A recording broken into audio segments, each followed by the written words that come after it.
South of Midnight is the newest game from Compulsion Games, the team behind Contrast and the cult classic We Happy Few. As a longtime fan of We Happy Few, I came into South of Midnight with high hopes, and while it took some turns I wasn't expecting, I genuinely enjoyed the journey. Especially when you dig into the real-world folklore woven throughout the story. South of Midnight is a game set in a gothic fantasy version of the Deep South. It follows the journey of Hazel Flood. After a hurricane devastates her hometown, Hazel is pulled into a Southern Gothic reality where creatures from folklore emerge. She must become a weaver, a magical mender of broken bonds and spirits. Along the way, Hazel encounters a variety of mythical creatures inspired by South American legends. As she confronts hostile beings known as Hate and unravels her family's past, she seeks to repair the tears in the grand tapestry and find a place that feels like home. The game features an art style of stop-motion animation. The story centers on Hazel, a young woman waiting for her mother, Lacey, as a hurricane approaches, as they need to finish packing. After Lacey arrives late due to a shelter issue, they argue about where to ride out the storm. Hazel checks on neighbors Bee and Miss Pearl. At Miss Pearl's, Hazel shares her frustration about her mother, but a sudden event changes everything. Miss Pearl sees Hazel's house being swept away with Lacey inside. Hazel bravely leaps onto the roof, but after a car strikes the house, she is mysteriously transported back to shore. Hazel chases the house downriver and arrives at a jetty just too late. She spots her grandmother, Bunny's mansion, across the water and decides to seek help. Despite the mostly destroyed bridge, she carefully crosses and glimpses a monstrous creature downstream. Once in town, she runs past the cemetery where her father Trey is buried and reaches Bunny's mansion. Although the servant Lily tries to turn her away, Bunny comes down after overhearing. Upon learning about Hazel's visions of strands in the air, Bunny lets her stay the night. Hazel falls asleep and enters a surreal dreamscape where she is guided by strands to a ghostly caravan pulled by a giant hog. A man named Rue briefly appears, questioning her presence before disappearing. She sees a vision of her house and her mother, who is floating in a river, before a dark creature snatches her away, causing Hazel to wake up. Finding her guest room locked, she pounds on the door. The strands reappear, leading her to the balcony, where she climbs to Bunny's office. There she discovers Bunny's journals, revealing that Bunny can see the strands but not control them, along with mentions of stigma and cryptic notes on forgiveness and the idea that death may not be the final. Hazel discovers a statue on the bookshelf that reveals a hidden passage to the attic, where she finds a chest that contains glowing hooks. As she touches them, strange growths burst from the walls and the floor. She escapes through the attic window, but the roof collapses, and she falls 2 stories to the ground and runs away without injury. In the yard, covered in stigma, the knot-like growths Bunny mentioned, Hazel uses the hooks to unravel a large knot, which transforms into blooming flowers. Determined to find her mother, she leaves the mansion and follows the trail to the river, but it's blocked by bramble and detours into the forest. As she ventures deeper, she sees fleeing animals and encounters more stigma, from which a hate emerges. Clearing the stigma, she hears distant music and follows it to an old well, leading her to a vast underground cave. Drawn deeper into the caverns, she discovers a spinning wheel. Upon touching it, it releases ghosts, including a lady we later learn is called Mahalia, who leads 3 slaves to freedom. Hazel realizes she can follow their hidden path. In an abandoned house, Hazel finds more weaver tools, which allows her to cast spells. Hazel enters the swamp and finds her mother's work binder along with a vision of her. Drawn by a voice calling her name, she discovers a massive, talking catfish trapped by a towering giant. Initially hesitant, she agrees to help when the catfish reveals he knows about her mother. He explains that the world is made up of strands, but not when something terrible happens, and Benji's tree is deeply knotted with pain. To free the fish, Hazel must first retrieve a bottle from the bottle tree, As Hazel approaches the bottles, a man named Rub emerges, accusing her of being a boo-hag. He tells her he needs the bottles to help him heal the pain. By collecting emotional fragments, people say you can scoop them into bottles and place them on the tree to ease suffering.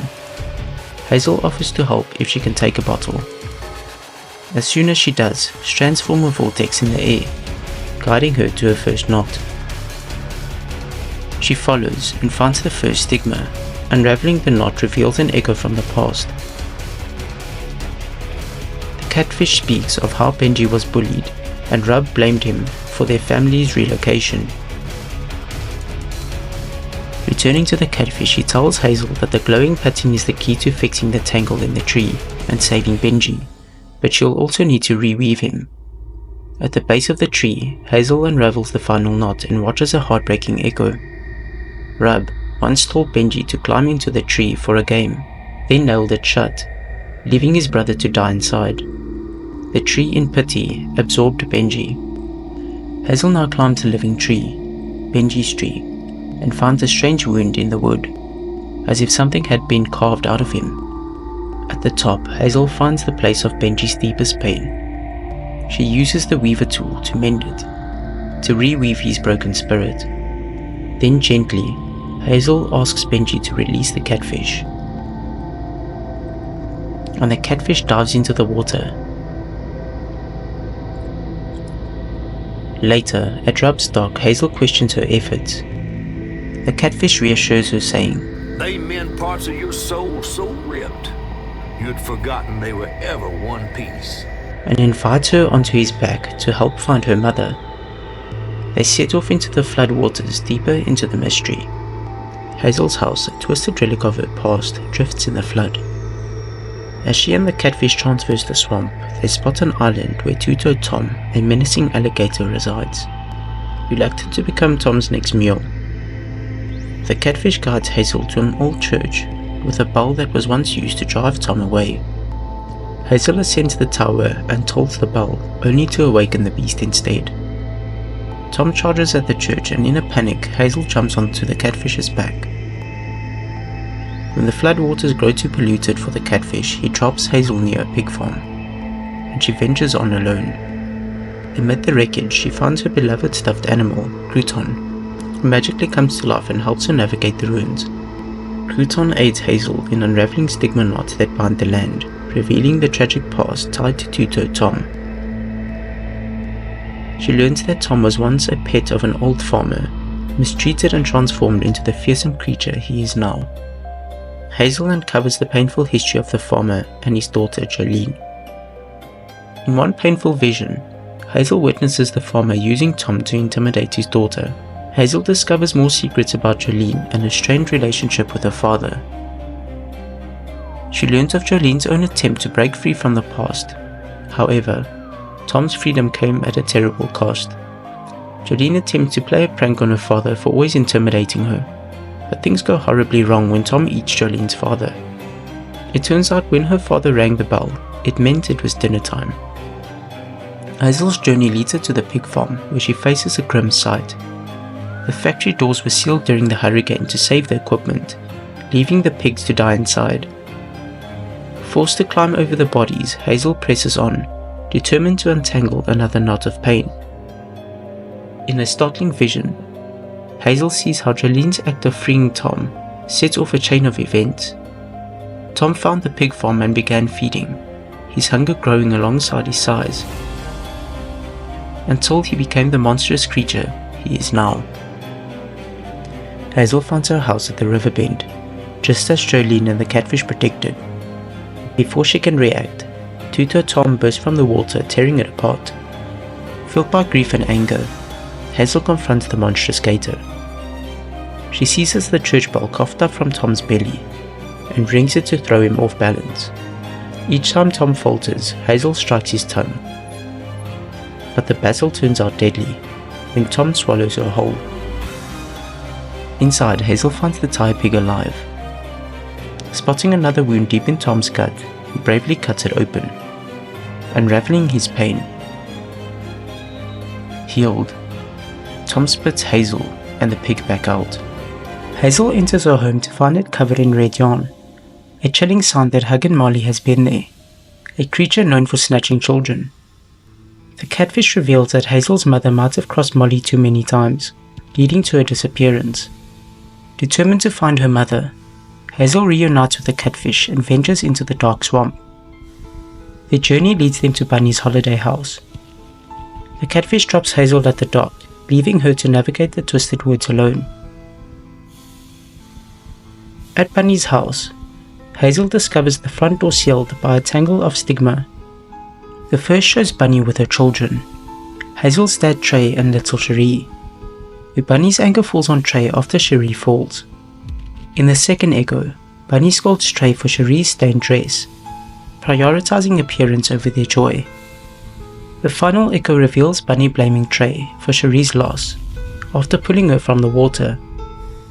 Hazel discovers Trey accidentally killed his younger sister when he dropped her in the river in attempts to clean the girl's dress when it got dirty to avoid getting into trouble, and Bunny never forgave him. The fog creature returns, chasing Hazel once more through the woods until she finds a bottle tree. There, she draws from it a new pattern, one she can use to unravel the final stigma blocking the way inside. Hazel enters Bunny's house, searching for truths about her mother, Tuto Tom, and the haunting Hugging Molly. Bunny believed weaving should be shared, not reserved for a select few. A hidden door leads to a secret room filled with missing children's posters, including her father's, alongside artifacts like a piece from Benji's tree and research on Hugging Molly.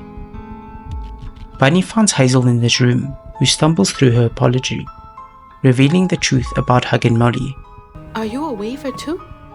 When Hazel asks if Bunny is too, she doesn't answer but instead invites her outside for tea. Hazel dressed in less than adventurer attire due to Bunny's influence. She sits on the porch as Bunny reveals that Hug and Molly took her son, Trey, to target her instead. Molly despises weavers for mending chaos. She also took Lacey, Hazel's mother, to draw her in, a trap for a weaver born. Bunny suspects Laurent might know where Molly lives and points Hazel towards him. On her journey, Hazel encounters the catfish again, who is with a fox. He reacts poorly to Bunny's help and refuses to carry Hazel any further, but advises her to visit the tree Bunny goes every year. As Hazel walks, she hears a baby crying and discovers another knot of pain. Unraveling it, it reveals Bunny cradling her deceased daughter and stealing the tree's magic to hold onto her soul. Releasing the knot allows Cherie to pass on. Hazel knows she can't linger and her journey is far from over. Hazel walks towards the juke joint, an old bar deep in the woods. Along the way, she finds scraps of notes revealing an unsettling truth. Laurent doesn't seem to age. Inside the bar, Laurent seems unchanged. Hazel confronts him about Hug and Molly, accusing him of abandoning Lacey and running from himself. As anger escalates, Laurent warns her she's not safe. And suddenly, he transforms. Feathers burst from his skin, morphing into an ancient owl creature. A Rougarou. Hazel staggers, but instead of fleeing, she runs to help him. Hazel heads to the old company houses to understand Laurent's grief. Inside a rotting home, she discovers a letter denying his father's request to exchange the company's script for real money to cover medical bills. The script, a currency of control, ultimately failed Laurent's mother when it mattered most. The first stigma reveals the sawmill owner in a nice car, while Laurent's father struggles for pennies. The second shows young Laurent fishing, taking care of himself and his absent father. The third scene is haunting, young Laurent and his father by his mother's grave. The catfish pointing out that a doctor could have saved her if they weren't bound by a script. As Hazel bottles this anguish, the fog creature rises and she quickly runs to a nearby bottle tree, gaining another symbol for healing. In the waking world, Hazel sees Laurent atop the sawmill. The catfish warns her to leave him alone, but Hazel refuses, unwilling to abandon anyone again. Upon activating the mill, she uncovers Laurent's last wound, his confrontation with the sawmill owner, who shot his father after slapping him. This tragedy ignited Laurent's fury, transforming him into the owl creature and attacking the owner. Hazel clears the tangle and climbs to find Laurent at the top of the sawmill. Hazel battles him to reach the wounds within. With each strike, she draws out his pain until he falls. In that moment, she uses the pattern. The owl disappears and Laurent stands before her, human again. He apologizes for leaving her and her mom, and would like to try again. Hazel tells him about hugging Molly and Lacey. Laurent admits that he's tried, but he's never been able to reach her lair. Still, he agrees to take her. Laurent lands in the mountains. He leaves Hazel to face the path ahead. With the mountains looming, she finds that the strong winds between the peaks push her forward towards hugging Molly's lair. Along the way, she discovers notes from a rescue squad, searching for a missing child. They found only a shoe and a piece of red yarn. Further notes reveal that one squad member fell into a ravine, and by morning, his injury was wrapped in red yarn and almost healed. The last note spoke of a message in a child's writing. "I'm safe. I'm fixed. I don't want to go home." Hazel stumbles upon a first aid kit from her own home, recalling her mother's words about a child needing more than just a band-aid. She pushes onward through a cavern, emerging in a forgotten ghost town where she meets Itchy, an old man who claims he's the only schoolboy hugging Molly never took. Hazel explores the town and discovers a house covered in red yarn, where she finds notes from a girl named Jane, who cares for her siblings while her parents are away. The first note shows Itchy noticing his friends changing after visiting Molly's house, where they receive new toys and treats. Hazel suspects Molly is luring children in. The second note reveals Itchy being beaten by his father, with a catfish noting that many adults in the hollow mistreat children. The third memory depicts Itchy grieving over his father's death, believing Molly killed him after he confided in her about her father's behavior. The final note at the church shows Itchy blaming himself for his father's death and praying for forgiveness, causing Hazel to flee from a frog creature to the bottle tree for safety. In the real world, Hazel sees Itchy watching her and questions why Molly never took him. Itchy explains while his classmates wanted to be taken, he felt too afraid to choose the same. Hazel climbs the mountain to Molly's house and encounters a tangle revealing townsfolk filled by Itchy's tales, marching to confront hugging Molly. They find not a reclusive woman, but a monstrous creature, leading Molly to flee but later return for the children, except for Itchy, whose betrayal forced her away. Hazel realizes that hugging Molly doesn't steal children, she shatters families. Inside the house, Hazel finds a note from Jane asking for food, and another letter from Itchy questioning Molly about the other children. She discovers a transfer recommendation for a child written by Lacey. Suddenly, the wind blows open the upstairs door. What was that? Leading Hazel through a wind tunnel to a cave filled with red yarn. There, a puppet show plays depicting her house being swept away and her mother drowning, only to be saved by hugging Molly.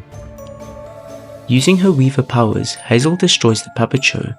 The real hugging Molly appears but runs when Hazel demands her mother back. Hazel chases her into the vast cave system, with houses full of children's beds, finding a note describing a woman made of lace, one of the children's toys and a mural of Lacey.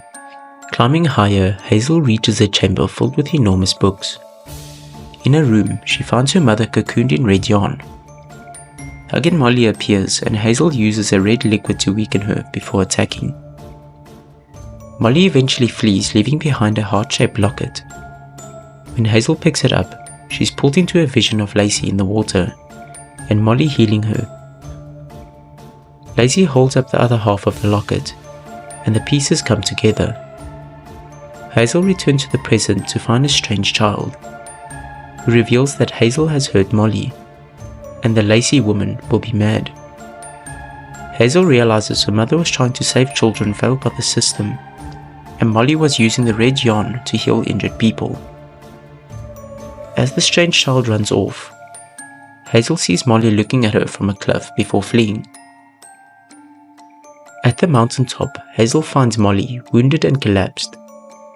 Molly lies at the mountaintop, but Bunny is already there. Before Hazel can intervene, Bunny plunges a blade into Molly, cutting her heart out. She coldly explains she'll use it to bring back Cherie. Hazel pleads with her to stop, but Bunny shoves her off the mountain. Hazel plummets through the air and into the floodwaters below as everything fades to black. Hazel returns to the dreamscape where she sees her mother trapped in red yarn and led away by Rue, who tells Hazel they'll be at Kushma's cabaret. He tosses a coin in the air and disappears. Waking up in the swamp, Hazel finds the coin in the mud. The catfish warns her that Rue serves Kushma, who preys on dreamers marked by Rue's tokens. Before pursuing Rue and her mother, Hazel must recover her lost weaving tools. She sees Mahalia with the ghost of a child and believes Mahalia is trying to guide her. With Crouton's help, Hazel finds her spindles and notices Mahalia by an unlit bonfire. Realizing it's a signal, she collects fireflies to ignite it. When the bonfire is lit, a giant gentle swamp baby emerges from the water, which Hazel names Honey, as Crouton takes a liking role to it. Initially, Hazel is too busy to play, but after seeing Mahalia's vision, she plays hide and seek with Honey. When she asks for an exit, Honey leads her to a cave where he has been living. Inside, Hazel finds a note from Mahalia, lamenting the loss of Honey to the swamp's old pain. As Hazel rests by the fireplace, a scream awakens Honey, who runs towards a massive creature in the marsh. With Honey's help, Hazel uncovers an old shipwreck full of emotional fragments. There she finds a stigma knot revealing a memory of Ayatunda, a woman fleeing the ship with her baby, seeking a better life. As Hazel follows the strands from the memory and reunites with Honey, the creature Ultima Haha rises from the swamp, scaring Honey away. Hazel realizes Ultima Haha is Ayatunda transformed by trauma, as Ayatunda desperately searches for her lost child. When the vision fades, Honey and Ultima Haha embrace, returning to the true forms before vanishing.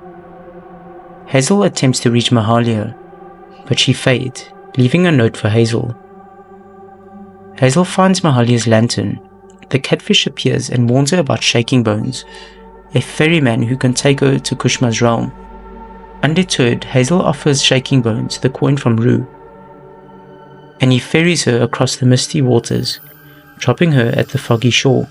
She soon reaches a crossroad, with one sign pointing towards the town of Tapestry. Hazel follows the path but keeps returning to the crossroad, where a post sign has fallen. After setting it right, she discovers Rue's caravan filled with artifacts from lost souls, including a box from the night of the hurricane.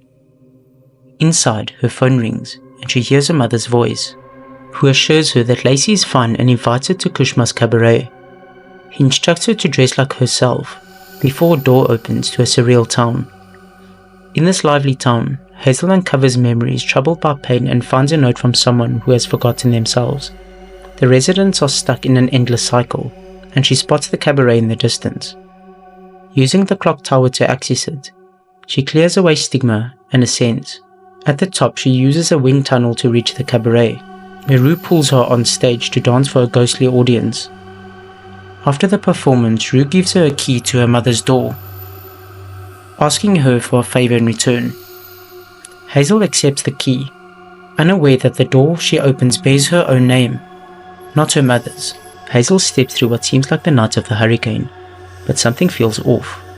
She tries to save her mother, but the floodwaters still come, sweeping the house away with Lacey inside. Realizing it's an illusion, she breaks free, impressing Rue, who warns her that she can't outpace Kushma. Rue admits he finds powerful dreamers for Kushma to feed on, but seeks a killer strong enough to tame him. Hazel learns her mother is trapped in despair, and darkness falls as Kushma's presence looms. She soon discovers her neighborhood is a flimsy set. Upon escaping again, Hazel runs into a nightmare filled with messages about Lacey, realizing she's been trapped for ages. She finally finds Lacey, who relives her drowning moment. Kushma attacks, starting the final battle. Hazel defeats Hate to weaken Kushma and free Lacey. Sharing a brief reunion, Hazel gives Lacey a bottle, urging her to hold it steady, but Kushma returns even stronger. As Hazel battles more Hate, the bottle fills. She screams for Lacey to run, but Lacey, knowing she can't escape, passes the bottle into Hazel's hands, urging her to go instead. Hazel runs to return the bottle, only to wake up in Rue's caravan. He tells her that Lacey is safe, but first she must fulfill a favor. Hand a hairbrush to Bunny. Rue reveals that Bunny, a false stitcher, uses dark magic to spread corruption. The brush is a one-way ticket to Kushma, a threat that will return. Hazel agrees to deliver it, hoping Rue will send her home. Awakened in Prosperous Cemetery, Hazel hugs her mother by her father's memorial but feels compelled to confront Bunny. Despite Lacey's pleas, Hazel insists on making things right. At Bunny's mansion, she sees the corruption seeping from the walls. Inside, Bunny is surprised to find her, with Molly's heart on the floor. Hazel asks if Bunny could bring Cherie back, knowing the answer. Bunny accuses Hazel of sabotaging the ritual, but Hazel reveals the truth. She helped Cherie. Bunny learns from Hazel about a town of the tapestry where lost souls continue in dreams. As Bunny reaches for the hairbrush, she whispers, "Now I'd give anything to brush her hair again." Rue steps forward, and although Bunny knows it won't be Cherie, he promises. "You'll never be able to tell the difference, I promise." Taking his arm, they leave as Rue warns Hazel about the fine line between mercy and justice. The mansion collapses, and Hazel escapes to her mother's car, exhausted. Later, sitting under a tree with Benji and Crouton, she reads her story out loud, then stands to leave for dinner with her mom and Laurent. As the sun sets, casting a golden light through the trees, Hazel's story has come to an end.